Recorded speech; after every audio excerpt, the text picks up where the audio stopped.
Hey Cool. Tyler, quick question here. What's up, dude? So it's our first mastermind. I'm Jeff's partner. We're here located in Canada. We have a wholesaling company here in Canada, but we're trying to expand to the US and build some relationships down there.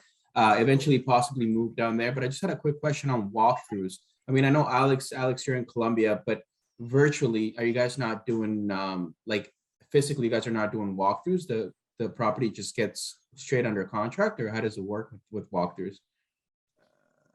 Sure, Alex says that. I'm going to mention a few names in here that would be good for input on this because of locations of where they're marketing. Alex is really good. This is primarily doing wholesaling, I'm pretty sure, mainly. Michael Borger in here is virtually wholesales in Hawaii from the US. So he only pretty much mainly does flips and like wholesale stuff. Just on this first page here, Jaime pretty much does mostly in Houston, locally inside of Houston, but he's doing deals surrounding Texas and a lot of their stuff we have to walk through to put it under contract. So you'll notice that a lot of people, even if they're locally in an area, they typically put it under contract without going to physically see it. But I'm going to let those guys shed some light, maybe go Alex, then Michael, then Jaime on input on that, because that is a big thing. So sorry, the question was, how do I go about doing walkthroughs? Yeah, or does it just go straight under contract? Yeah, I normally just go straight on the contract. I have either the seller tell my acquisition manager about the condition of the property, and based off of that, we just get we just send them a contract via DocuSign, or you can sign now. And then sometimes they do need us to go there, and I just send somebody that I have that I know there, like a realtor, just create relationships with somebody that can go there.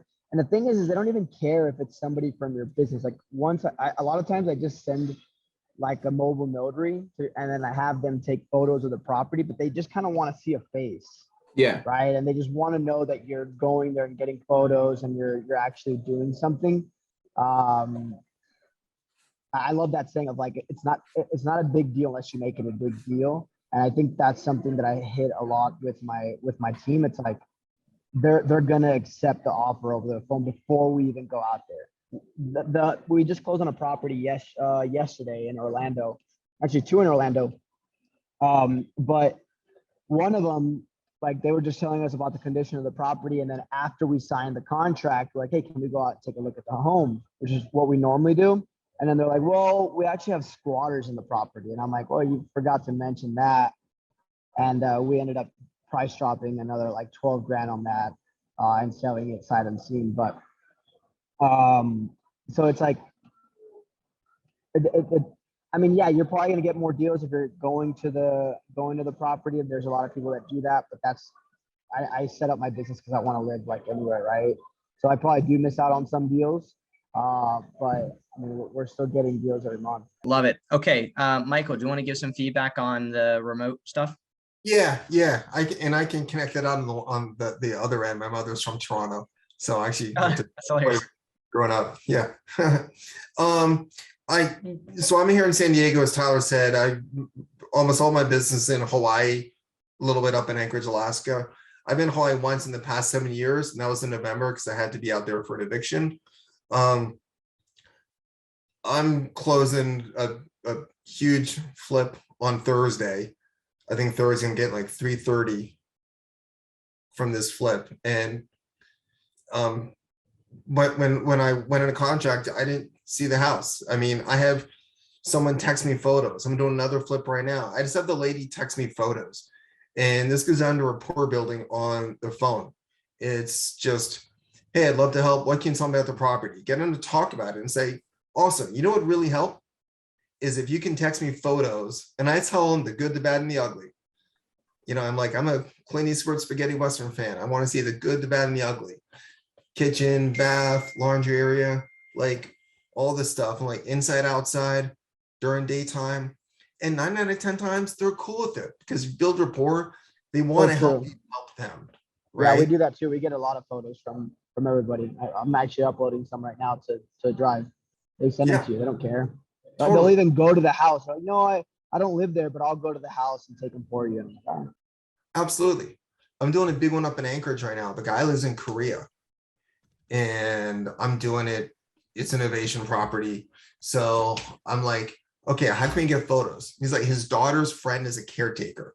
So he hooked me up with his daughter's friend, right? I'm some stranger. I got the phone number of this 20 something up in Anchorage. And she's like, yeah, when I get back from work, I'll send you photos. I'm like, awesome. I'm sitting here. I've never been to Alaska. Like, people will help you help them if you build the rapport enough. And if you have to send boots on the ground over there, you can find some college kid. You can use WeGo Look, like an actual service, whatever. It's just a cost of doing business.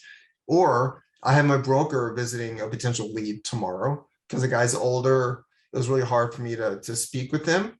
So my broker is going to go there and meet him there with a contract, and her cell phone takes some photos. And she knows that if we lock it up, she'll get the listing. So it's fine. None of this is an impediment. I mean, there's just so many ways to make this happen. And you have an inspection period to readjust if you need to, but get yourself like 80, 90% of the way there so that any adjustment you make is just going to be minor. Love it. Huge. Yeah. I mean, the rapport thing, I agree with 100%. You know, it's really just about building that rapport. Jaime, go ahead, give like the local aspect of things and even just being local and still locking up virtually process. Yeah, so I primarily do flipping most of the time. And so most of the properties that I'm buying for myself to flip. That being said, pretty much everything that the guy said, but I will add a bonus on it. I've locked up a couple of them via Zoom. So as soon as we say we want to do a walkthrough and they're ready to go, we'll send them a link with Zoom, and we'll actually go through the walkthrough with them, sit them down and all that after we see all the problems. And it actually helps me because it gives me a pretty good idea of what we're dealing with the property. And then I sit them down and we literally have a meeting via Zoom like we normally would. And I tell them just like I would if I was there in person and say, hey, you know, so the way I normally work if I go to the property is that I do a quick walkthrough. And after the quick walkthrough, I normally like to sit down and we can discuss, see what your expectations are, and hopefully we can meet them and find something. So we go through all that, then we sit there and we have the entire meeting via Zoom. And then that way I can see people's reactions and all that. I like that. And then I'll send them a contract via DocuSign, like the guy said. So that's my main 2 cents. Nice. Yeah. And everyone's familiar with Zoom now. You know, so that's a really good win. And I've Easy done way. that with elderly too. So it's not, so they can figure it out. Yeah. What you got, Nick? When you guys went virtual, I don't know if you started out, you know, in your home market, but when you went virtual, did you find that you were canceling more contracts? I mean, we're kind of dominating our home market in Idaho, moving into Montana and Florida a little bit. We're also dipping our toes in PPC, and I almost feel like we have to kind of give up that pride a little bit of, hey, we don't cancel contracts because there's a lot more ambiguity because we can't go there. What do you guys think about that? Yeah, you're gonna cancel on a lot more contracts doing For it sure. virtual, for sure. Yeah. Yeah. You're definitely going to have you know, decrease your deal to close ratio potentially, depending on a lot of variabilities. You know, like when we decided locally to lock under contract before visually seeing a property, you know, we didn't see a huge, you know, decrease in our deal to close ratio because of the preparation right ahead of time. Like, hey, yeah, I'm gonna put it under contract here at what you're telling me. And then, you know, if it's different than what they say, that if that renegotiation doesn't go well, it's going to then increase the chance maybe we won't be able to close at what they said. But again, it really depends on location and their expectation on why you're going out there. But yeah, definitely a good chance for sure. I mean, but you know, it's kind of like you just adjust your KPIs. Because you're, you know, remotely locking up, you're also putting stuff under more stuff under contract, not necessarily easier, but kind of. It's kind of expected because your lead generation is going to, your lead volume is going to increase, and so therefore that's going to make your a decrease in your deal close ratio if you're not really strict on your buy criteria. But most wholesalers, when they start doing that, they loosen up buy criteria in order to work buyers and at least close marginal deals more so than just bangers. Then again, they still happen though, because it's gonna happen. Can I add something from the local aspect? I will say Yeah. this: when you lock stuff up virtually, some of the problems that I've encountered is that the people sometimes they're not ready to sign right there and then. They're like, okay, well, let me review it and and let me wait for my wife or whatever next day, but we'll get after it tomorrow.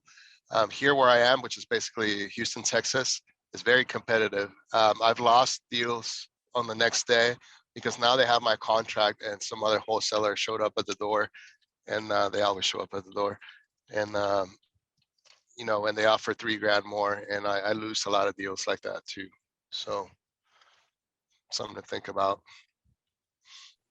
Yeah.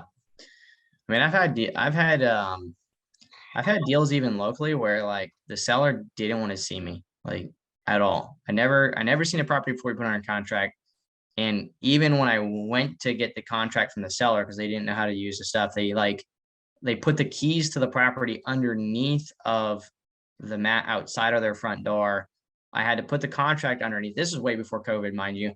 And like I never seen them face to face. It was like this weird like transaction, like it was like a drug deal or something. Like I just like put the keys under the keys will be under the mat, put the contract under the mat. I'm like, okay, this is kind of just weird. I think she was subconscious about something, but I don't know what. But it still bothers me to this day. This is like 5 years ago now. I'm like, fuck, well, why didn't she want to see me? Am I not good enough? I don't know. It's just weird. Yeah, it's just, the transactions are seamless. If it's all about, the preparation, right? Always making sure you're setting up what's going to happen next. And you always reiterate, right? What's happening next in this flow of the transaction, and always making sure that they know who's going to be reaching out to them and what they should expect from that, interaction. That way there's never any room for assumption, because as soon as you give room for assumption, that's when things go wrong. Right. So the more that you can eliminate that, the better.